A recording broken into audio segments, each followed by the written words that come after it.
السلام علیکم ورحمۃ اللہ وبرکاتہ نحمده ونصلي على رسوله الكريم أما بعد أعوذ بالله من الشيطان الرجيم بسم الله الرحمن الرحيم رب اشرح لي صدري ويسر لي أمري واحلل عقدة من لساني يفقهوا قولي وزدني علما اللهم فقهنا في الدين الحمدللہ اللہ سبحانہ وتعالیٰ کی توفیق سے ہم اپنے اس کورس کا آغاز سورۃ الفاتحہ سے کر رہے ہیں۔ بہت ہی فضیلت والی صورت ہے۔ کی فضیلت میں سیدنا عبداللہ بن عباس رضی اللہ عنہ فرماتے ہیں کہ ایک دن جبرائیل علیہ السلام نبی کریم صلی اللہ علیہ وسلم کے پاس بیٹھے ہوئے تھے کہ انہوں نے اپنے اوپر ایک زوردار آواز سنی۔ انہوں نے اپنا سر اٹھایا، پھر فرمایا کہ یہ آسمان کا ایک دروازہ ہے جو آج سے پہلے کبھی نہیں کھلا۔ پھر فرمایا یہ فرشتہ ہے جو آج سے پہلے زمین پر کبھی نازل نہیں ہوا۔ تو اس فرشتہ نے آپ صلی اللہ علیہ وسلم کو سلام کیا اور دو نوروں کو خوشخبری دی اور کہا یہ دو نور آپ ہی کو دیے جا رہے ہیں، آپ سے پہلے کسی نبی کو نہیں دیے گئے، ایک سورہ فاتحہ اور دوسرا سورۃ البقرہ کی آخری دعا ہے۔ آپ جب کبھی ان دونوں میں کوئی کلمہ تلاوت کریں گے تو آپ کو طلب کردہ چیز ضرور عطا کی جائے گی۔ یہ صحیح مسلم کی حدیث تھی۔ پھر اس سورت کے مختلف نام بھی ہمیں ملتے ہیں، جیسے ام القرآن، ام الکتاب، الشفاء، الرقیہ، الصلاۃ اور سورۃ الدعاء بھی اسے کہا جاتا ہے۔ اور سورہ فاتحہ کے ذریعے دم کرنا بھی مسنون ہے۔ حضرت ابو ہریرہ رضی اللہ عنہ فرماتے ہیں کہ آپ صلی اللہ علیہ وسلم نے فرمایا جس نے نماز پڑھی اور اس میں ام القرآن نہ پڑھی یعنی سورۃ الفاتحہ، اس کی نماز ناقص اور ناتمام ہے۔ ابو ہریرہ رضی اللہ عنہ سے پوچھا گیا کہ کبھی میں امام کے پیچھے ہوتا ہوں، وہ کہنے لگے کہ پھر دل میں پڑھ لیا کرو، کیونکہ میں نے نبی کریم صلی اللہ علیہ وسلم کو یہ کہتے ہوئے سنا ہے کہ اللہ تعالیٰ نے فرمایا میں نے نماز سورہ فاتحہ کو اپنے اور بندے کے درمیان نصف نصف تقسیم کر دیا ہے، آدھی میرے لیے ہے اور آدھی میرے بندے کے لیے، جو کچھ وہ سوال کرے۔ میرا بندہ نماز میں کھڑا ہوتا ہے اور کہتا ہے الحمد للہ رب العالمین، تو اللہ تعالیٰ فرماتے ہیں میرے بندے نے میری تعریف کی۔ تو وہ کہتا ہے الرحمن الرحیم، تو اللہ تعالیٰ فرماتے ہیں کہ میرے بندے نے میری ثنا بیان کی۔ پھر وہ کہتا ہے مالک یوم الدین، تو اللہ تعالیٰ فرماتے ہیں میرے بندے نے میری بزرگی بیان کی۔ اور ایاک نعبد و ایاک نستعین میرے اور میرے بندے کے درمیان مشترک ہے، اور سورہ کا باقی حصہ میرے بندے کے لیے ہے اور میرے بندے کو وہ کچھ ملے گا جو اس نے مانگا۔ یہ صحیح مسلم کی حدیث تھی۔ ہم اتنی عظیم صورت کے الفاظ کا جائزہ لینے لگے۔ اس ترجمہ قرآن کورس کا یہی مقصد ہے کہ قرآن کے الفاظ کا ترجمہ کیا جائے اور ان پہ تدبر اور غور و فکر کیا جائے، عربی قواعد کی مدد لیتے ہوئے ان کلمات کو سمجھا جائے۔ چلیے اس کا آغاز کرتے ہیں۔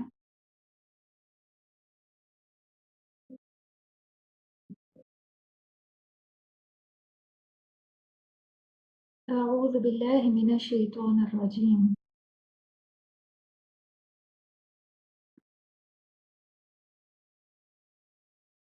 سورۃ الفاتحہ کا آغاز کرنے سے پہلے میں آپ کو کچھ بنیادی اصطلاحات بتانا چاہوں گی جو بہت اہم ہیں اور آپ کے علم میں ہونی چاہیے، اور وہ عربی گرامر کی اصطلاحات ہیں۔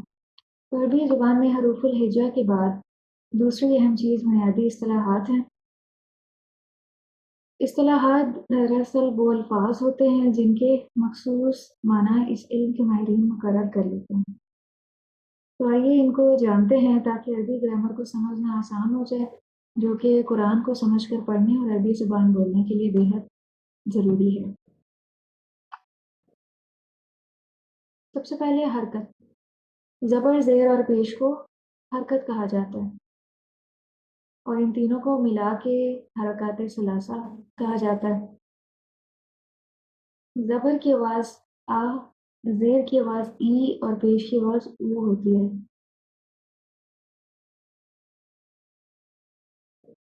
اب زبر کو دیکھیے، زبر وہ حرکت ہے جو کہ حرف کے اوپر ہوتی ہے، جیسا کہ یہ علامت آپ کو نظر بھی آ رہی ہے، اور اسے عربی میں فتحہ یا نصب کہتے ہیں۔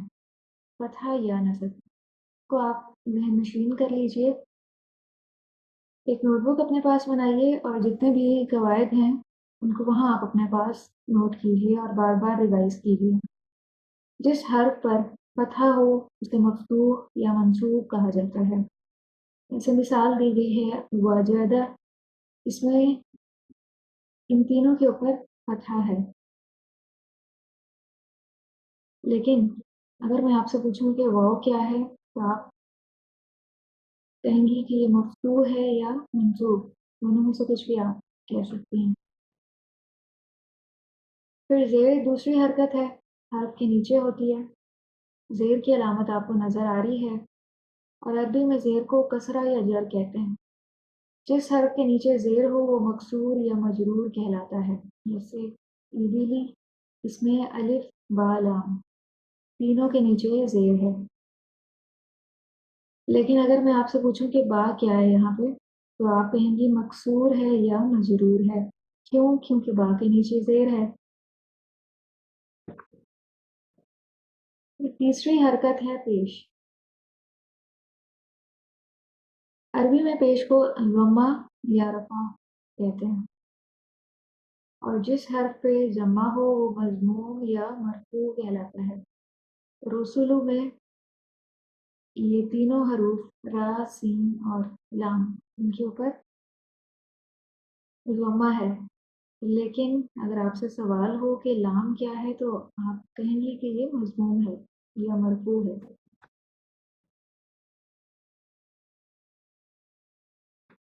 फिर मुतहर्रिक किसे कहा जाता है? जिस हर्फ पर कोई हरकत यानी ज़बर, ज़ेर या पेश हो उसे मुतहर्रिक कहते हैं, यानी हरकत वाली। कुतिबा में काफ ता बा तीनों मुतहर्रिक हैं क्योंकि काफ पे पेश है, ता के नीचे ज़ेर है और बा पे ज़बर है।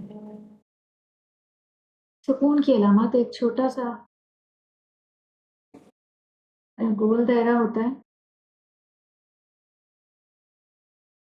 या गोल दायरे के अलावा एक साकिन की शक्ल भी होती है, ऑपोजिट सी की तरह लिखा जाता है। सुकून, इसको जज़म भी कहते हैं या आप कह लें कि दाल की शक्ल में होता है। जो अरबी मुसहफ हैं उसमें तो ये गोल दायरे की शक्ल में हमें नजर आता है, लेकिन हम पाकिस्तान में जो मुसहफ देखते हैं उसमें ये दाल की शक्ल में लिखा जाता है। लेकिन अहले अरब इसको गोल दायरे की शक्ल में ही लिखते हैं। ये हर्फ के ऊपर होती है और इसकी अपनी कोई आवाज़ नहीं होती। जज़म वाला हर्फ अपने से पहले हर्फ के साथ मिलाकर पढ़ा जाता है। जिस हर्फ पर जज़म हो यानी सुकून हो वो साकिन या मजूम कहलाते हैं। यह बक़ा, इसमें बा साकिन या मजूम है क्योंकि इस पर सुकून है। फिर तनवीन, दो ज़बर, दो ज़ेर और दो पेश, उनमें से हर एक को तनवीन कहते हैं। तनवीन हमेशा लफ्ज़ के आखिर में होती है।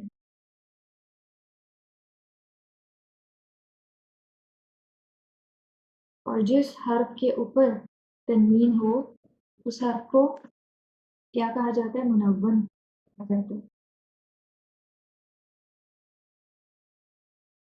मिसाल के तौर पे महमूदुन, तो अगर मैं आपसे कहूँ कि दाल क्या है तो दाल को आप कहेंगे कि ये मुनव्वन है। लेकिन अगर कहीं दो ज़ेर, दो ज़बर और दो पेश लिखी हुई है तो उसे आप तनवीन कहेंगे। इसी तरह मुशद्दद जो है डब्ल्यू की तरह लिखा जाता है, तीन दंदाने की शक्ल। इसको तशदीद कहा जाता है, शद, और ये दो दफ़ा पढ़ा जाता है। मुशद्दद हर्फ एक दफ़ा अपने से पहले हर्फ से मिलकर और दूसरी दफ़ा अपनी हरकत के साथ पढ़ा जाता है। और जिस हर्फ पर तशदीद की अलामत हो उसे मुशद्दद कहा जाता है। जैसे मुसल्लमतुन में लाम के ऊपर तशदीद है तो लाम को हम कहेंगे कि ये मुशद्दद है।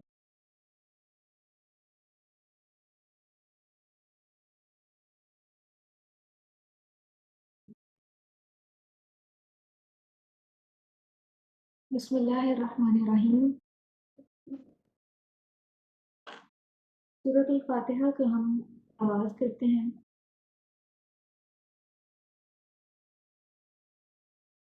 बिस्मिल्लाहि सात नाम अल्लाह के, अर्रहमान जो बेहद मेहरबान, अर्रहीम बार बार रहम फरमाने वाला है।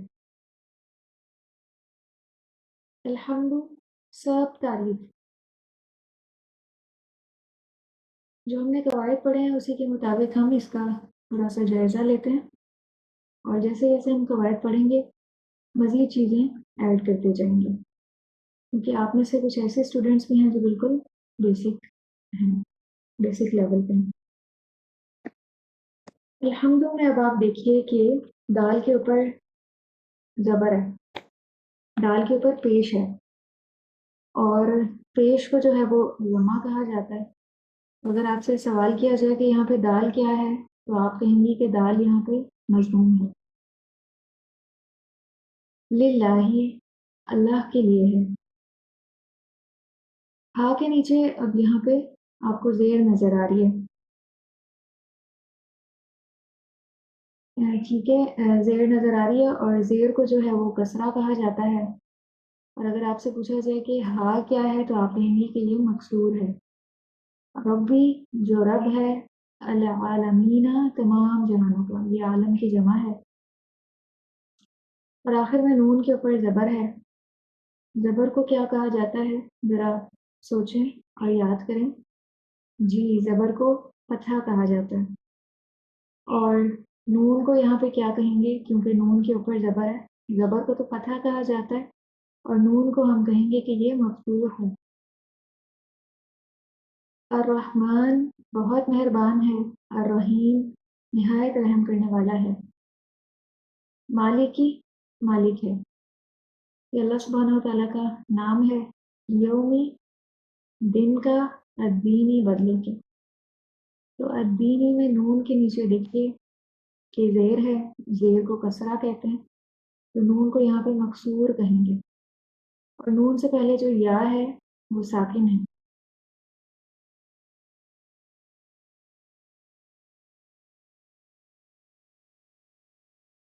ईया का सिर्फ तेरी ही, नाबुदू हम इबादत करते हैं।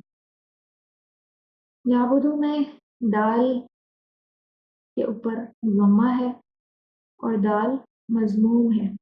मुराद ये है, अगर कोई कहे कि दाल मजमूम है, तो मुराद इससे ये होगी कि दाल के ऊपर पेश है। वाह, और इया का सिर्फ तेरी ही नस्ताइन हम मदद चाहते हैं। एक दिन हदायत दे हमें, अस्सिराता रास्ते, अल मुस्तकीमा सीधे की। मुस्तकीमा में मीम के ऊपर ज़बर है, ज़बर को फतहा कहा जाता है, और मीम जो है वो मफ्तूह है। फिर अस्सिराता में जो स्वाद है उसके ऊपर तशदीद है, शद है, लेकिन हम स्वाद को क्या कहेंगे, मुशद्दद कहेंगे। सिराता रास्ता, अल्लवीना उनका, अनामता इनाम किया तूने, अलैहिम जिन पर।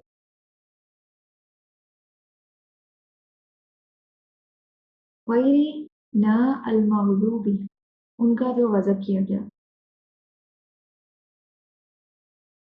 बा के नीचे ज़ेर है, कसरा, तो बा को कहेंगे कि ये मकसूर है। अलैहिम जिन पर, वा और ला ना अद्वालीन उनका जो गुमराह है। अद्वालीन में ज़ाद के ऊपर शद है यानी तशदीद है, तो ज़ाद मुशद्दद है। ये इसका बहुत सिंपल सा एक तर्जुमा था, और अगर हम इसका बामुहावरा तर्जुमा देखें तो अल्हम्दुलिल्लाहि रब्बिल आलमीन, तमाम तारीफ़ें अल्लाह के लिए हैं जो तमाम जहानों का रब है। अर्रहमान अर्रहीम बहुत मेहरबान रहम फरमाने वाला है। मालिकी यौमिद्दीन बदले के दिन का मालिक है। इय्याका नअबुदु व इय्याका नस्तईन हम सिर्फ तेरी ही इबादत करते हैं और सिर्फ तुझी से मदद चाहते हैं।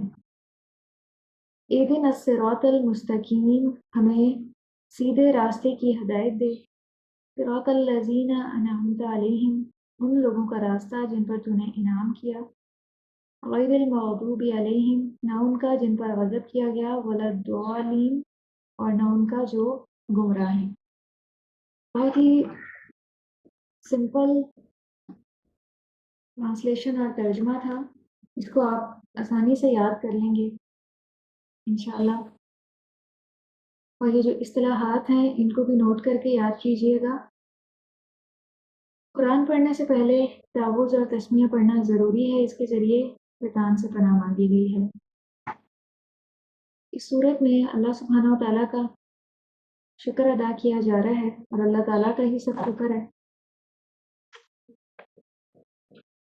क्योंकि जितनी भी चीज़ें हैं उनका खालिक व मालिक वो है, वही उनको परवान चढ़ा रहा है। उसने हमें रिस्क दिया, बदले के दिन का वो खुद मालिक है, हमें हदायत के लिए किताब दी, इसलिए सब शुक्र उसी का है। और शुक्र ज़ुबान, दिल और अमल से होता है। दिल में एतराफ़ हो अल्लाह सुब्हानहू व तआला की नेमतों का, फिर ज़ुबान से उसका शुक्र अदा किया जाए, और साथ में अमल से भी। सिर्फ ज़ुबान से काफ़ी नहीं है, साथ में अमल भी सुन्नत के मुताबिक हो।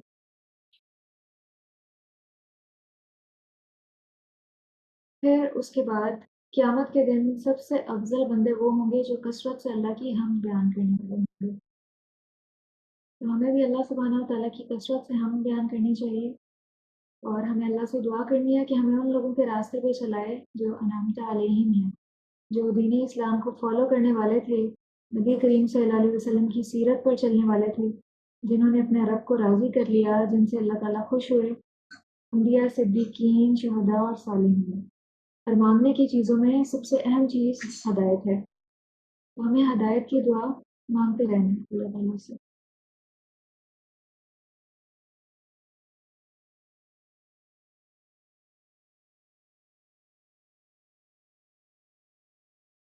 इस लेसन को मैंने शॉर्ट रखा है ताकि आप आसानी से इसको सुन के याद कर सकें। और सबसे पहले सूरह की इम्पोर्टेंस पे बात होगी, फिर उसके बाद तर्जुमा और तत्वीक होगी, और आखिर में कुछ अमल के पॉइंट्स। हमारा मेन फोकस जो है वो तर्जुमा और तत्वीक पे रहेगा इंशाअल्लाह। वाखिर दावाना अल्हम्दुलिल्लाहि रब्बिल आलमीन। सुब्हानक अल्लाहुम्मा व बिहम्दिका नशहदु अल्ला इलाहा इल्ला अंता नस्तगफिरुका व नतूबु इलैक। वस्सलामु अलैकुम व रहमतुल्लाहि व बरकातुहू।